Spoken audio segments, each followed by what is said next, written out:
আজকের ভিডিওটি একটু অন্যরকম। সমাজ আজ কোন দিকে এগোচ্ছে সেটা নিয়ে কথা বলা খুব জরুরি হয়ে পড়েছে।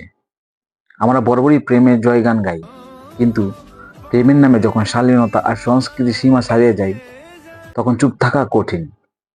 আপনারা নিশ্চয়ই স্ক্রিনে ছবিটা দেখছেন।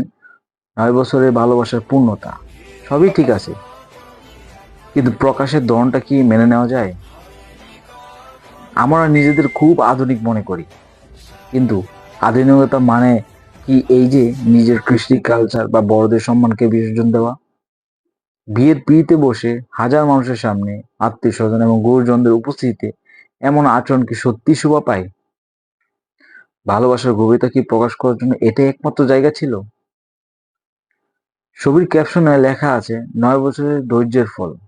আমার প্রশ্ন হলো, 9টা বছর যারা ধৈর্য ধরতে পারলেন, তারা কি আর কয়েকটা ঘন্টা ধৈর্য ধরে ফুলশয্যা পর্যন্ত অপেক্ষা করতে পারলেন না? বিয়ের মণ্ডপ বা বিয়ের পিঁড়ি আমাদের বাঙালির কাছে অত্যন্ত পবিত্র একটা জায়গা। সেখানে বসে এমন মডার্ন হওয়াটা কি আদৌ যুক্তিযুক্ত? হোক এটা এপার কিংবা ওপার বাংলার ঘটনা, কিন্তু বিষয়টা যেহেতু সোশ্যাল মিডিয়াতে চলে আসছে, তাই বলতে হচ্ছে। অনেক হয়তো বলবেন যে ওদের বিয়ে, ওরা যা খুশি করবে। হ্যাঁ, ব্যক্তিগত স্বাধীনতা তো অবশ্যই আছে, কিন্তু যখন এটা ওই যে বললাম, আপনি যে সোশ্যাল মিডিয়ায় পাবলিকলি যখন দিচ্ছেন, তখন সেটা সমাজে একটা উপর একটা প্রভাব ফেলে। আমার কি পরবর্তী প্রজন্মকে এই শেখাচ্ছি যে সভ্যতা বা লজ্জাবোধের আর কোনো প্রয়োজন নেই? যেখানে মা বাবা কাকিমা জেঠিমারা বসে আছেন, সেখানে এই ধরনের আচরণ কি আদব কায়দার মধ্যে পড়ে? আমি ব্যক্তিগতভাবে এই ধরনের মডার্ন হওয়াকে সমর্থন কখনই করিনি, কখনো করতে পারছি না।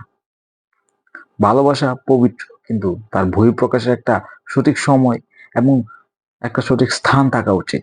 গুরুজনদের প্রতি সম্মান আর আমাদের চিরাচরিত সংস্কৃতি কি এতই সস্তা হয়ে গেল যে লাইক আর ভিউস এর নেশায় আমরা সব ভুলে যাচ্ছি? আপনারা কি ভাবছেন এই ছবি বা এই ধরনের আচরণ কি আপনাদের কাছে স্বাভাবিক মনে হচ্ছে, নাকি আমাদের সংস্কৃতি আর সত্যিই সংকটে? কমেন্ট সেকশনে আপনার মূল্যবান মতামত অবশ্যই জানাবেন।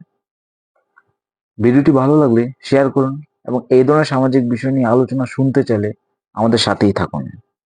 দেখা হচ্ছে পরের ভিডিওতে। ধন্যবাদ।